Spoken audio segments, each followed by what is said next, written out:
Hi hello, എൻ്റെ പേര് രേഷ്മ. ഞാൻ ഒരുപാട് വർക്ക് ഫ്രം ഹോമിൻ്റെ പോസ്റ്റേഴ്സും അതുപോലെ റീൽസും ഒക്കെ ചെയ്തിരുന്നു. അപ്പോൾ ഒരുപാട് പേര് നമുക്ക് എൻക്വയറീസൊക്കെ ആയിട്ട് ഒരുപാട് പേര് വന്നിട്ടുണ്ടായിരുന്നു. അപ്പോൾ അതിൽ ഒരുപാട് ബോയ്സും കാര്യങ്ങളൊക്കെയാണ് നമുക്ക് വരുന്നത്. ഞാൻ എല്ലാ വീഡിയോസിലും പ്രത്യേകം എടുത്ത് പറയാറുണ്ട്, ലേഡീസ് ഓൺലി ആണ് എന്ന് പറയാറുണ്ട്.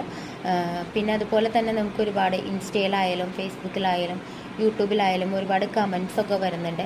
അതിനൊക്കെ നമുക്ക് റിപ്ലൈ കൊടുക്കാനായിട്ട് കുറച്ച് ബുദ്ധിമുട്ട് വരുന്നതുകൊണ്ടാണ് ഞാനിപ്പോൾ ഈ ഒരു വീഡിയോ ചെയ്യുന്നത്. ഞാൻ ഈ ഒരു വീഡിയോയിൽ എല്ലാ വീഡിയോസിലും ഞാൻ കൊടുക്കുന്നുണ്ട്, വാട്സപ്പ് നമ്പർ കൊടുത്തിട്ടുണ്ട്. ആ ഒരു വാട്സപ്പ് നമ്പറിലേക്ക് മെസ്സേജ് അയച്ചു കഴിഞ്ഞാൽ വർക്കിൻ്റെ ഡീറ്റെയിൽസും കാര്യങ്ങളും പറഞ്ഞു തരാവുന്നതാണ്. നമുക്ക് ഒന്നുകൂടെ ഞാൻ പറഞ്ഞു തരാം. അതായത് 18 വയസ്സിന് മുകളിലുള്ള ഏതൊരു ലേഡീസിനും ചെയ്യാൻ സാധിക്കുന്ന വർക്കാണ്. സോഷ്യൽ മീഡിയ ഉപയോഗിച്ചിട്ടാണ് നമുക്ക് വർക്ക് വരുന്നത്. വർക്കിൻ്റെ എല്ലാ ഡീറ്റെയിൽസും അടങ്ങുന്ന ഒരു 5 days ഓൺലൈൻ ട്രെയിനിങ് നമ്മൾ പ്രൊവൈഡ് ചെയ്യുന്നുണ്ട്. അതിന്